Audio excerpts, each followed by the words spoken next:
아멘. 이번 주간 최고의 이슈라면 무엇보다도 수도권의 거리두기 4단계 격상이 가장 큰 이슈거리일 겁니다. 어떻게 해야 되는지 걱정스러운 것도 있고, 특별히 성도들은 주일 예배를 어떻게 해야 되나라고 하는 걱정 때문에 쉽게 좀 동의하기 어렵기도 하고 좀 안타까운 마음들이 있습니다. 말씀드린 대로 다음 주부터 사실은 1부와 2부 예배 그리고 주일학교를 개학하려고 준비를 했었습니다. 그런데 갑작스럽게 확진자가 늘어나고 거리두기 단계가 격상되는 것을 통해서 주일학교도 그렇고 교회도 그렇고 준비하던 모든 것들이 완전히 다 틀어져 버렸습니다. 다음 주부터는 정말 필수 인력을 제외하고는 교회당에서 함께 이렇게 예배 드릴 수도 없습니다. 그러나 이런 모든 답답함 가운데서도 하나님께서 우리들을 버리지 아니하시고 우리들을 지키실 것에 대한 소망이 있기 때문에 2주간이 지나면 다시 우리가 함께 모여 예배 드릴 소망을 좀 기대와 소망을 가지고 우리는 또 내일부터 새로운 삶을 시작하게 될 겁니다. 어쩌면 가장 안타까운 사람이 있습니다. 우리 저기 뒤쪽에 다솔 자매가 있는데 그 뒤에 전성민 형제, 두 사람은 별다른 일이 없으면 이번 주 토요일 날 결혼하기로 했습니다.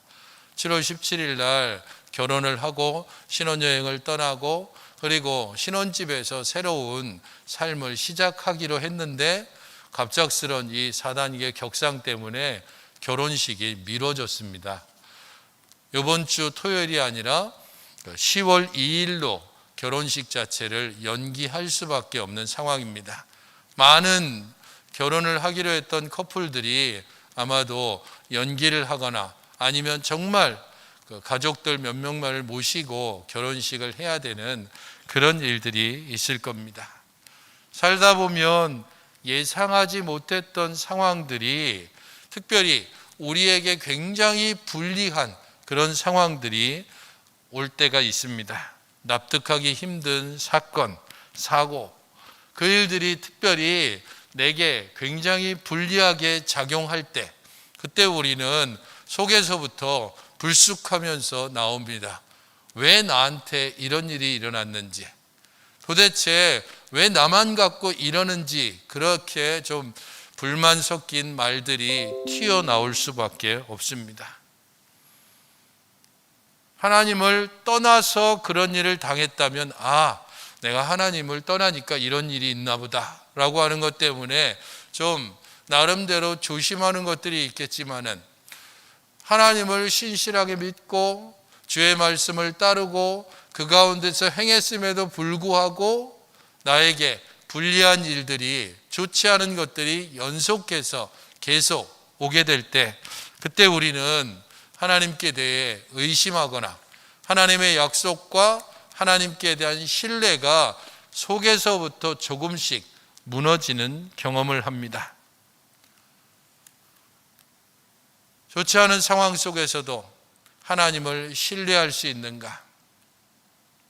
우리 하나님께 대한 소망을 그 어떤 상황에서도 상관없이 동일한 믿음을 가지고 나아갈 수 있는가?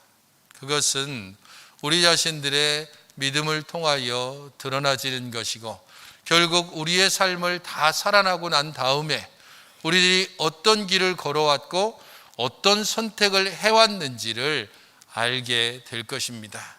지금이야 나는 믿음으로 살 수 있어. 나는 믿음을 따라 살 거야.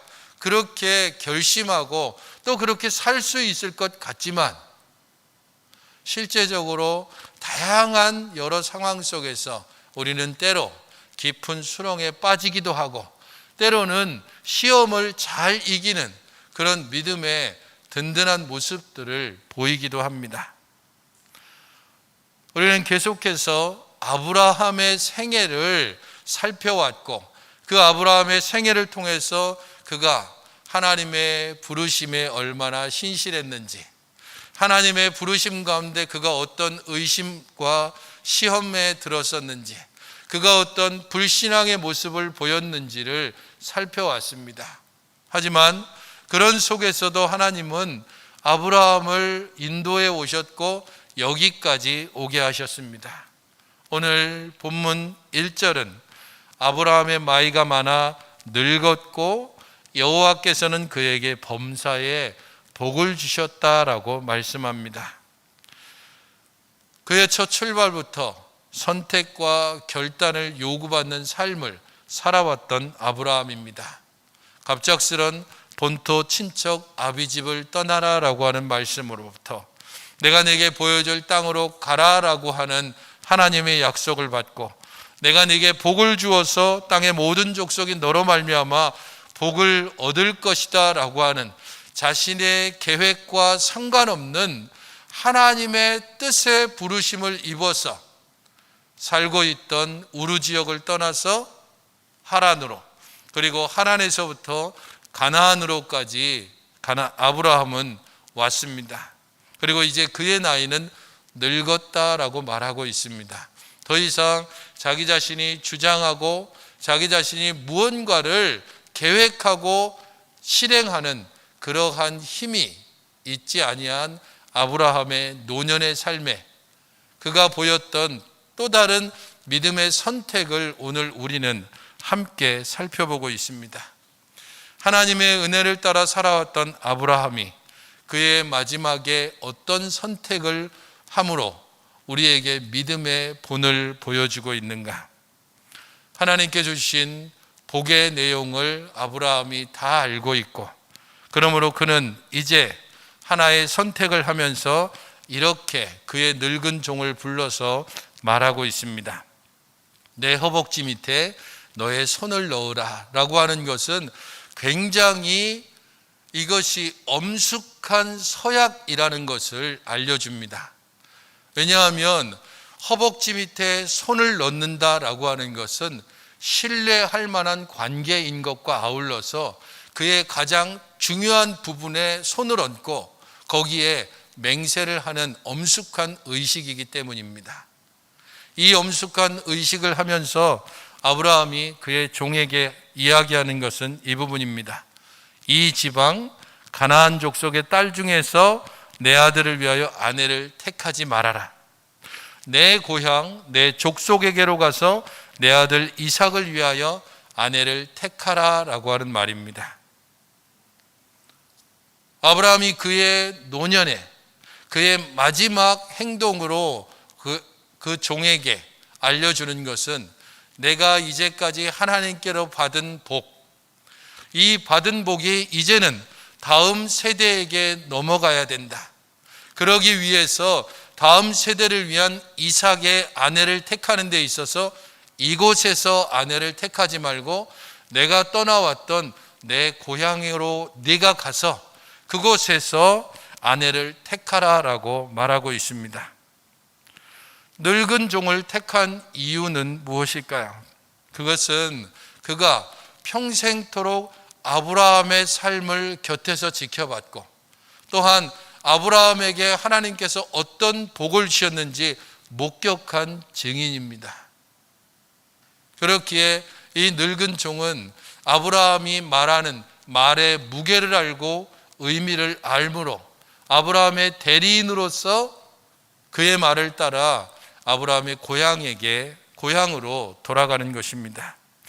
종은 질문합니다. 5절에 보는 것처럼 여자가 만약 따라오려고 하지 않으면 어떻게 할까요?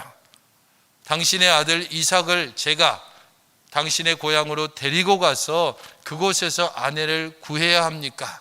라고 말합니다.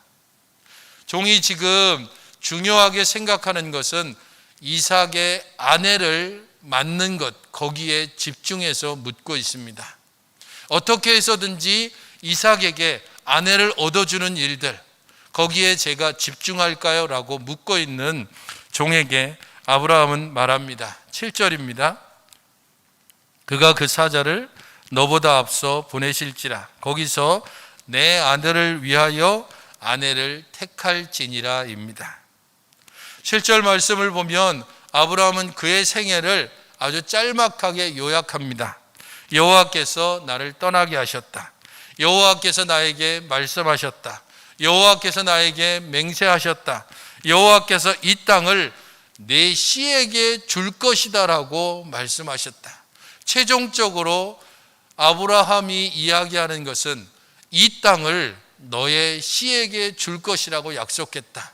나에게 주셨고 나의 씨에게 줄 것이고 그리고 그 후손에게 줄 것이다 라고 약속했다. 그렇기 때문에 그의 사자를 너보다 앞서 보내실 것이고 너는 그의 사자의 인도하심을 따라서 아내를 택하라 라고 말합니다.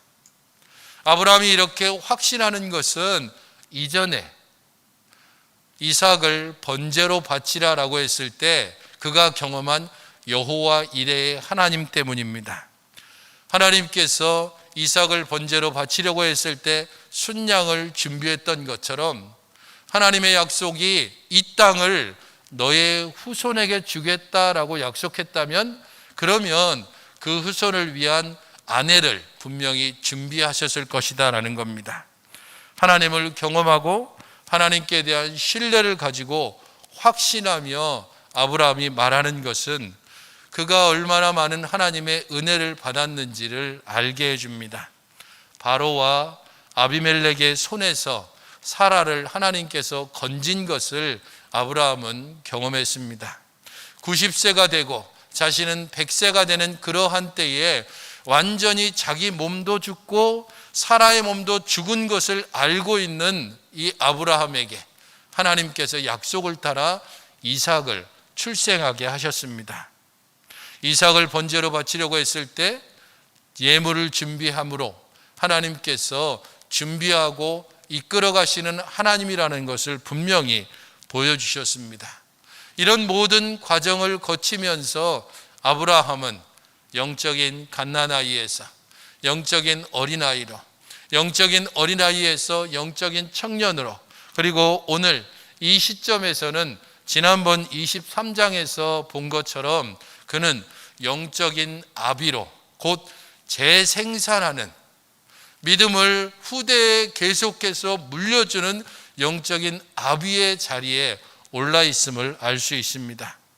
하나님을 신뢰하고 하나님의 약속을 온전히 붙잡고 하나님께 대한 소망을 가지고 그는 그의 늙은 종을 자신의 고향으로 보내는 것입니다.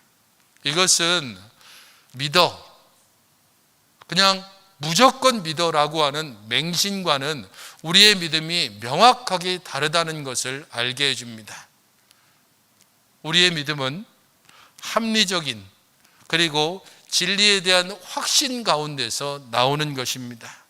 하나님께서 진리 가운데 우리 안에서 행하시고 하나님의 선하신 손길로 우리를 이끌어 가셨음을 알고 경험하는, 흔히 광고에서 이야기하는 것처럼 뜯고 씹고 맛보는 하나님을 통하여서 진리가 무엇인지를 분명히 아는 아브라함이 보여주는 태도라는 겁니다. 그의 늙은 종을 자신의 고향으로 보내는 아브라함. 왜 굳이 그러면 이 땅이 아니라 고향으로 가서 이삭의 아내를 구하도록 그렇게 요구하고 있는가? 그것은 하나님의 나라가 어떤 나라인지를 이해할 때 알 수 있습니다. 하나님께서는 아브라함을 통해서 하나님의 나라, 새로운 하나님의 나라를 세우려고 했습니다. 우리는 창세기를 11장 후반부부터 처음 올해 살펴봤습니다. 그 11장 후반부에서 하나님께서 아브라함의 아버지 데라를, 그 데라가 그 가족들을 이끌고 갈대아 우르에서 하란으로 떠나는 장면이 나옵니다. 그리고 하란에서 그냥 정착하고 그곳에서 자신의 아버지는 죽고 아브라함은 떠났습니다. 11장 내용을 여러분들 잘 생각을 해보시면 아브라함이 하란을 떠날 때에 그러면 그의 아버지가 죽었는가? 그렇지 않습니다. 아버지가 여전히 살아 있습니다. 그의 아버지 데라는 이삭의 출생 때까지도 사실은 그대로 생존해 있는 그런 상황에서 아브라함은 하나님의 부르심을 따라서 그것을 떠났습니다. 바로 그것이 믿음의 출발입니다. 아브라함의 이러한 믿음의 출발, 그것을 통해서 하나님은 새로운 하나님의 나라를 보여주고 세우려고 하는 겁니다. 택하신 백성, 부르심에 응답한 백성, 그를 통하여서 세워가실 하나님의 나라, 그것은 고향과 친척과 아버지의 집을 떠나는 것으로부터 시작됩니다. 고향이 자신이 머물고 있던 땅을 의미한다면 하나님은 약속의 땅, 곧 가나안을 그에게 주십니다. 친척이 자신의 민족, 혈연을 통하여서 연결되어진 민족을 얘기한다면 하나님은 이제 그러한 민족이 아니라 약속을 따라 주어지는 새로운 약속의 후손들을 약속해 주고 있습니다. 아버지의 집이 권위와 질서, 기존의 세상을 다스리는 그런 권위와 질서를 말한다면 아버지의 집을 떠나라라고 했을 때 그것은 하나님만이 유일한 권위자이시고 하나님만이 우리의 주인이시고 하나님이 우리의 통치자라고 하는 사실을 믿고 거기에 순종하는 그런 하나님의 나라를 만드시겠다는 겁니다.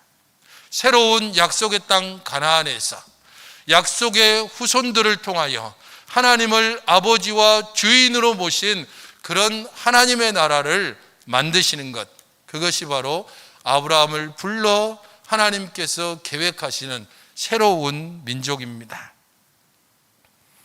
그렇기 때문에 가나안에 있는 사람들을 아내로 맞는 것이 아니라 떠나왔던 고향에서 새로운 이삭의 아내를 맞는 것이 바로 여기에서 시작됩니다.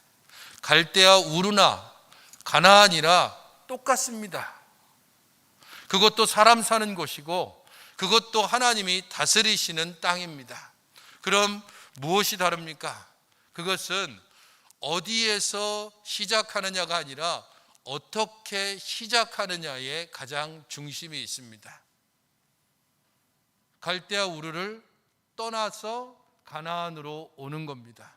이 가나안에서 아브라함은 지금도 여전히 나그네로 살아가고 있습니다.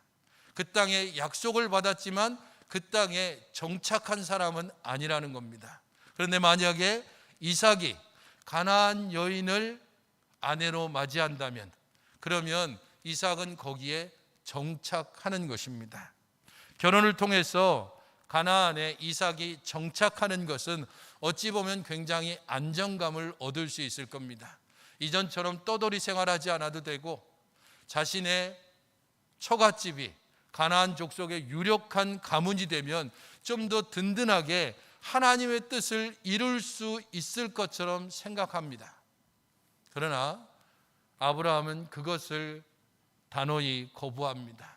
거기에서 오는 위험성을 분명히 끊어버리고 동일하게 약속을 따라서 나아오는 사람, 동일하게 나그네 길을 함께 걸을 수 있는 사람, 동일하게 하나님만을 의지하며 나오는 사람, 그 사람을 통하여 약속의 후손을 이어가려고 하는 것입니다.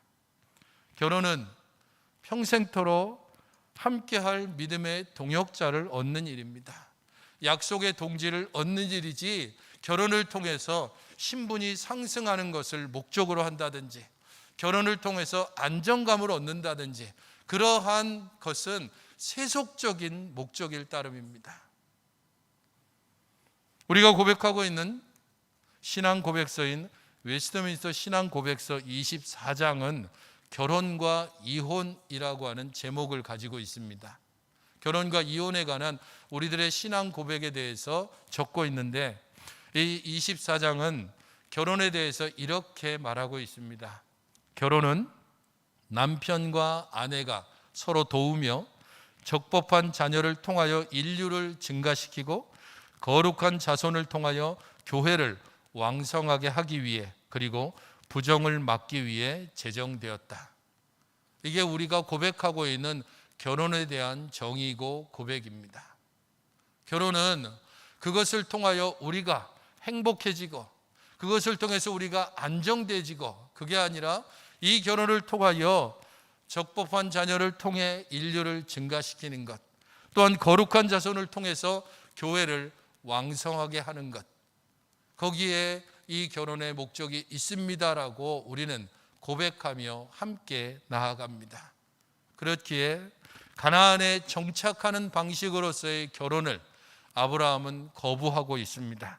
고향, 친척, 아비의 집을 떠나는 믿음의 부르심에 동의하는 사람, 그 사람을 통해 약속이 계속해서 이어지고 하나님의 복이 모든 민족에게 이어지기를 원하는 것입니다. 그렇기에 종이 라반의 집에 도착하고 그곳에서 있었던 일을 다 말하고 난 후에 종이 이제 떠나겠다라고 했을 때 리브가에게 함께 떠날 것을 말할 때에 리브가가 했던 말을 보십시오. 58절입니다. 58절 찾으셨으면 우리 함께 좀 읽어보시겠습니까? 시작. 리브가를 불러 그에게 이르되 네가 이 사람과 함께 가려느냐? 그가 대답하되 가겠나이다. 리브가의 이 대답은 엄청난 겁니다. 왜냐하면 알지도 못하는 사람, 물론 친척이라는 말을 충분히 들었습니다. 하지만 그게 사기꾼인지 인신매매범인지 분명하게 알 수 없는 상황 가운데서 그 사람의 말을 듣고 그를 따라서 가겠다라고 하는 겁니다. 가족들이 며칠 더 머물러도 된다, 며칠 더 머물면서 이 사람의 말이 진실인지 아닌지 그것을 다 알아보려고 하는데 겨우 전날 도착한 사람입니다. 그의 말만 믿고 하나님께서 이렇게 인도하셨다는 것을 확신하고 리브가가 대답하되 가겠나이다 라고 말하고 있습니다. 하나님께서 아브라함을 부르실 때에 그가 본토 친척 아비 집을 떠나서 가나안으로 향한 것처럼 리브가는 지금 아브라함의 종의 말을 듣고 그 뒤에 있는 하나님의 약속에 대한 소식을 알고 거기에 동의하며 가겠다라고 말합니다. 약속의 자손은 하나님을 기업으로 삼고 그 약속을 기반으로 살아가는 자입니다. 아브라함이 걸어서 가나안으로 왔던 그 길을 리브가가 동일하게 같이 걸어와서 이삭의 아내가 되는 것입니다. 바로 그렇기에 리브가는 뒤에 29절에 있는 것처럼 그의 가족들이 그들이 그 누이 리브가와 그의 유모와 아브라함의 종과 그 동행자들을 보내며 리브가에게 축복하여 이르되 우리 누이여 너는 천만인의 어머니가 될지어다. 내 씨로 그 원수의 성문을 얻게 할지어다. 아브라함의 아내 사라가 모든 민족의 어머니라면 그의 아들인 이삭의 아내 리브가는 천만인의 어머니, 또 원수의 성문을 얻는 가장 중요한 인물이 되는 것입니다. 리브가는 약속을 따라 그 종과 함께 이삭에게 시집가기 위하여서 그 먼 길을 오고 있습니다. 하나님께서 우리를 부르시고 그 부르심에 우리가 어떻게 응답하는가 하는 것은 우리의 믿음에 따라서 결국에는 결정될 수밖에 없습니다. 이 모든 것들을 흔히 고백이라고 이야기합니다. 믿음의 사람들은 고백하며 사는 사람들입니다. 약속을 따라서 이 고백을 따라 떠나기도 하고 이 고백을 따라 할례를 받기도 하고 이 고백을 따라서 가나안 땅에서 율법을 좇아서 살아가는 겁니다. 오늘날 우리 신약의 사람들, 하나님 아버지의 은혜를 알고 예수 그리스도의 구속의 은혜를 경험한 우리들의 고백은 무엇입니까? 그리스도를 주로 시인하는 것이고 성삼위 하나님의 이름으로 세례를 받는 것이고 그리스도께서 주신 계명을 따라 서로 사랑하라라고 하는 이 계명을 신실하게 따라가는 것입니다. 그러므로 성도 여러분, 우리는 한 길, 믿음의 길을 함께 가는 동역자들입니다. 예배 때마다 여러분들 무엇을 하고 있는지를 생각해 보십시오. 사도신경을 통하여서 우리가 무엇을 믿습니까? 라고 물을 때마다 우리들은 성부 하나님을, 성자 하나님을, 성령 하나님을 믿는다고 고백합니다. 사도신경을 고백할 때에 여러분들 앞에 그 내용들이 나오기 때문에 눈을 떠서 보며 함께 고백할 때 할 수 있으면 사도신경 고백 때에 옆에 분들의 얼굴과 그들의 고백하는 모습을 함께 지켜보십시오. 나와 같이 동일하게 믿음의 고백을 하고 있는 믿음의 동역자가 있다는 사실을 이 사도신경 고백 때마다 확인하십시오. 쉽지 않은 세상살이를 함께 걸어가고 있는 믿음의 동역자가 있다는 사실 때문에 위로받고 함께 격려해주는 그런 믿음의 공동체가 되어야 합니다.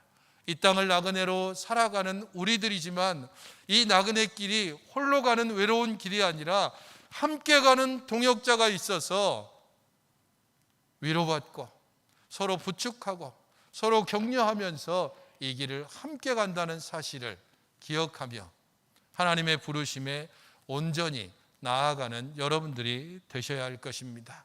그런 믿음의 고백을 따라서 나아가는 주의 백성들에게 하나님께서 어떻게 행하시는지 하나님의 그것을 은혜라고 표현할 수 있습니다. 9절을 보십시오. 12절은 그 종이 이야기합니다. 내 주인 아브라함에게 은혜를 베푸시옵소서. 14절은 내 주인에게 은혜 베푸심을 내가 알겠나이다. 27절은 나의 주인에게 주의 사랑, 이 사랑이 은혜라는 단어입니다. 은혜와 성실을 그치지 아니하셨사오며 49절에도 당신들이 인자함이라는 게 또 은혜라는 단어이기도 합니다. 인자함과 진실함으로 내 주인을 대접하려거든이라고 그 종이 이야기합니다. 아브라함은 이제 뒤로 물러나고 그 종이 아브라함을 대신해서 제가 평생토록 지켜본 바로 하나님께서 은혜를 주셨고 하나님께서 또한 은혜 주신 것을 내가 보았습니다. 그러므로 하나님께서 아브라함에게 은혜를 베푼 것처럼 당신, 라반 당신도 그리고 리브가 당신도 아브라함에게 은혜를 베푸시며 이 은혜의 자리에 함께 동참하십시오라고 요구하고 있는 것입니다. 믿음의 길을 간다는 것은 떠남과 포기가 주로 주어지는 길이기도 합니다. 그럴 때마다 우리들에게 때로 손해가 있을 수도 있고 때로는 어려움이 있을 수 있지만 그 모든 과정을 어떻게 이겨나아갈 수 있는가? 하나님의 은혜가 그것을 이겨나아가게 합니다. 하나님의 은혜가 우리를 깊은 수렁에서 건져내고 하나님의 은혜가 우리들을 심각한 유혹으로부터 건져내십니다. 하나님의 유혹이 우리들의 갈등과 분열을 하나로 통합시키시고 우리들의 모든 두려움을 하나님의 은혜로 치유하시는 것입니다. 그 은혜의 길을 함께 걸어가는 그 은혜로 함께 초청받은 우리 자신들임을 알고 이 은혜의 자리에 함께 나아가기를 함께 서로 격려하며 믿음의 길을 걸어가시는 여러분들이 되시기를 주님의 이름으로 축원드립니다. 기도하겠습니다. 주 하나님 아버지, 저희들 모두를 주의 은혜의 자리로 부르시고 그 가운데서 행하게 하시니 감사를 드립니다. 말씀 안에서 또 주의 은혜를 쫓아 감사함으로 행하게 하시고 이 은혜의 길들을 행함에 있어서 담대함을 주시옵소서. 예수님의 이름으로 기도하옵나이다. 아멘.